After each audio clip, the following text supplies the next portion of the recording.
সুন্নতের অবমাননাকারী, শুধু সুন্নতের অবমাননাকারী নয়, বরং আল্লাহ এবং আল্লাহ রসুলের শত্রু নাম হলো নরদম শাকিব খান। সিনেমা করতেছো করো, কারণ আমরা আমাদের মুখের কথায় তোমার সিনেমা তুমি বন্ধ করবে না, আমরা প্রতিবাদ করলেও তোমার সিনেমা বন্ধ হবে না, তুমি সিনেমা করতেছো করো।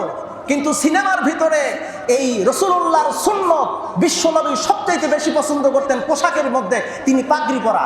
নামাজ কায়েমের চিন্তা ভাবনা না থাকার কারণে আজকে কিন্তু আমরা নির্যাতিত, আজকে আমরা নিষ্পেষিত।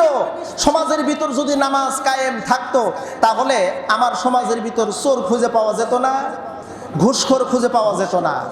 আমার সমাজের ভিতরে নামাজ কায়েম থাকলে কোনো গরিব মানুষ খুঁজে পাওয়া যেত না। আমার দেশের ভিতর যদি নামাজ কায়েম থাকতো দুর্নীতিবাজ খুঁজে পাওয়া যেত না। কিন্তু নামাজ আমরা পড়ি। এশিয়া মহাদেশের ভিতরে সবচাইতে বেশি নামাজি আলহামদুলিল্লাহ বাংলাদেশে। এশিয়া মহাদেশের মধ্যে আমরা বাংলাদেশের মানুষ যারা, আমরা সবচেয়ে বেশি নামাজি। দুঃখজনক, আমরা নামাজ কায়েমের ব্যাপারে কোনো চিন্তা ফিকির করি না। নামাজে যেটা সেটা সমাজে হবে, নামাজে যেটা সেটা পরিবারের মধ্যে হবে, নামাজে যেটা সেটা শিক্ষা ব্যবস্থা থেকে শুরু করে, অর্থাৎ ঘর থেকে শুরু করে সর্বস্তরে ওইটা বাস্তবায়ন করতে হবে। এটার নাম হলো নামাজ কায়েম। নামাজ কায়েম আমাদের ভিতরে নাই। আল্লাহ পাক রব্বুল আলামিন বলেন, ওরা নামাজ কায়েম করে না যার কারণে ওদের উপরে নির্যাতন। নামাজ কায়েম যদি থাকতো আজকে সুন্নতকে নিয়ে কেউ অবহেলা অবজ্ঞা করতো না। গত 3 দিন আগের একটা ঘটনা দেখে অবাক হয়ে গেছি।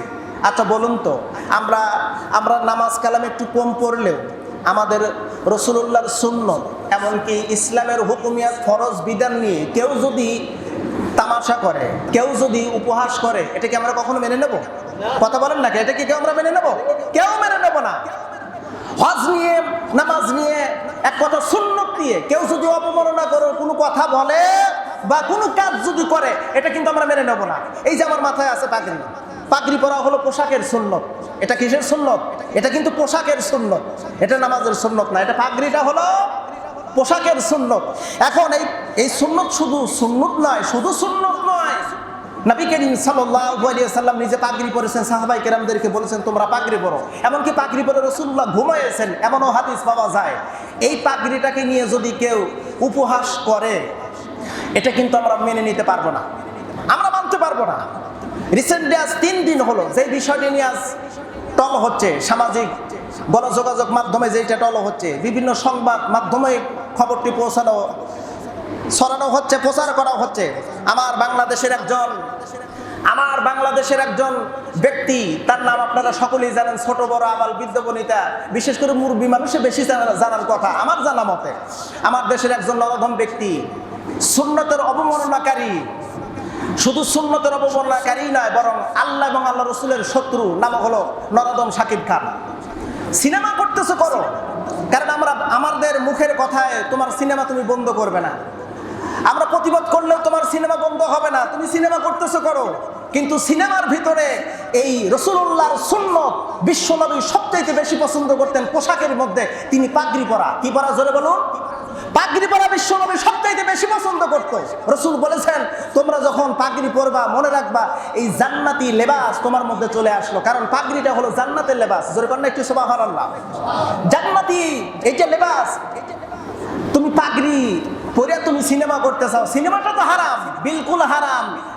যদি কেউ মনে করেন না এটা হালাল আছে কোনো মতো, তাহলে বুঝবেন আপনার ইমান নাই, ইমান নাই। হারাম কাজ করতেছো করো, আমরা বাধা দিয়ে যত ক্ষান্ত হবে না, কিন্তু বিশ্বনবীর সুন্নতকে নিয়ে তুমি অবমাননা করবা, এটা আমরা তাওহীদি জনতা মেনে নিতে পারবো না, এটা মেনে নিতে পারবো না। আপনারা হয়তো বা ঘটনা জানেন কিনা জানি না, গতকাল থেকে শুরু করে আমার বাংলাদেশের স্বঘোষিত একজন নাস্তিক, আমি নাম বলতে চাই না, নাম বললে অনেকে বেজারও হতে পারে, আমি নাম বলবো না, সে আমার রাসূলুল্লাহকে নিয়ে ব্যঙ্গ করা শুরু করেছে, হজকে নিয়ে ব্যঙ্গ করা শুরু করেছে, হাজরে আসাদ পাথরকে নিয়ে ব্যঙ্গ করা শুরু করেছে। শুধু তাই নয়, আমার বাংলাদেশের ইসলামিক স্কলার যারা আছে, কয়েকজন দুনিয়া থেকে বিদায় হয়ে গেছে, আরো কয়েকজন আছে, বিশেষ করে যারা ওলামায়ে কেরাম, তাদের বিরুদ্ধে নানা প্রকারের কুৎসা রটাচ্ছে।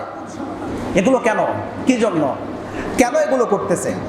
আর যদি খুঁজতে চান, খুঁজলে পাওয়া যাবে এদের মূল উদ্দেশ্যই হলো ইসলামকে উৎখাত করা।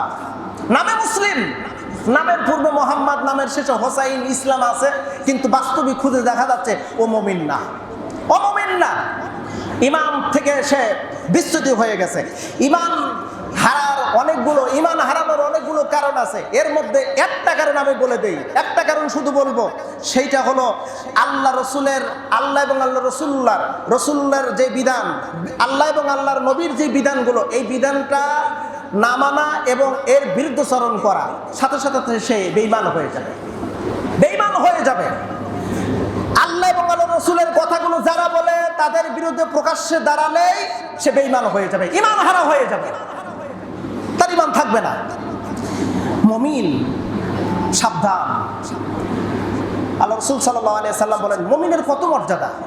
কিয়ামতের ময়দানে এক সরিষা পরিমাণ যার ঈমান থাকবে, এক সরিষা, একটা বালুকণাকে, যদিও বলা হচ্ছে সরিষা এখানে না, যাররা বলা হয়েছে, একটা বালুকণাকে ৭০,০০০ টুকরা করার পরে যেই এক টুকরা হবে, ওই এক টুকরাকে বলা হচ্ছে এক জাররা।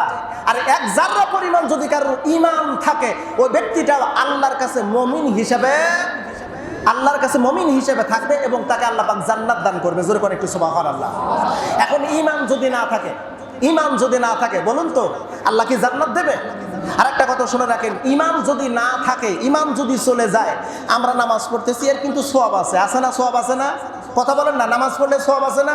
নামাজ পড়লে সওয়াব আছে, যাকাত দিলে সওয়াব আছে, দান করলে সওয়াব আছে, এর অন্যান্য বিধান যদি আমরা পালন করি সওয়াব আছে। এখন ঈমান কি? ঈমান হলো, আমি মাঝে মধ্যে বলি, ঈমান হলো অ্যাকাউন্ট। ঈমান কি? অ্যাকাউন্ট কি? আমরা তো স্বাভাবিকভাবে ভালো করেই জানি। আমার গ্রামের একজন নিয়ে গেল কোটি টাকা নিয়ে নওগাঁ সোনালী ব্যাংকের ম্যানেজারের কাছে গিয়ে বলতেছে, ম্যানেজার সাহেব, আমি 1 কোটি টাকা অ্যাকাউন্টে রাখতে চাই।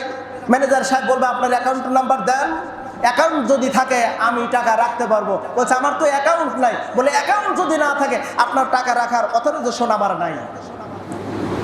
হিসাব ক্লিয়ার? ঈমান অ্যাকাউন্ট, ঈমান যদি না থাকে আপনার সবগুলো জমা হবে কোন জায়গায়? ঈমান যদি না থাকে সব কোন জায়গায় যোগ হবে বলেন তো?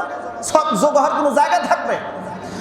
দারিমি শরীফের একটি বর্ণনা আছে, আল্লাহর নবী সাল্লাল্লাহু আলাইহি ওয়াসাল্লাম বলেন, কিয়ামতের ময়দানে একদল ব্যক্তিদেরকে দেখা যাবে হতাশাগ্রস্ত, হাসরের ময়দানে দৌড়াদৌড়ি করে। এর কাছে যাচ্ছে, একটু কথা বলার জন্য পরামর্শ দাও, কি করব? ভাই সব নবীর কাছে যাবেন, আল্লাহর নবীজির কাছেও চলে আসবেন, এসে বলবেন, আখিরি জামানার নবী, আপনি সুপারিশ করুন, আমরা তো জাহান্নামে হয়ে যাচ্ছি, আমাদের আমল নামার ভিতরে এত সওয়াব, কিন্তু দুঃখজনক আমাদের ঈমান নাই, সওয়াবগুলো কোনো জায়গায় যোগ নাই। আল্লাহর হাবিব বলবেন, তোমাদের ব্যাপারে সুপারিশ করার অথরাইজেশন আমার নাই, কেন আল্লাহ পাক বলেছে, ও নবী, আপনি সেই ব্যক্তির সুপারিশ করুন যার মধ্যে ঈমান আছে। ঈমান ছাড়া ব্যক্তির সুপারিশ বিশ্বনবী করবেন না।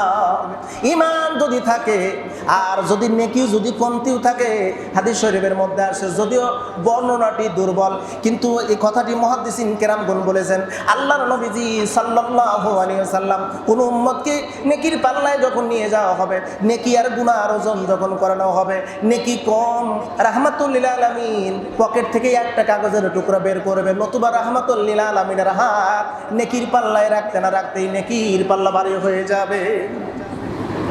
আল্লাহর ফেরেশতারা বলবে, আল্লাহ, তোমার এই বান্দার নেকি কম, কিন্তু তোমার আখিরি জামানার নবী পকেট থেকে কি যেন দিল, একটা কাগজের টুকরা দিয়েছেন, অথবা তারা হাতখানা নেকির পাল্লায় দিয়েছে। আল্লাহ, এই হিসাব তো ঠিক হলো না, এই হিসাব তো ঠিক হলো না।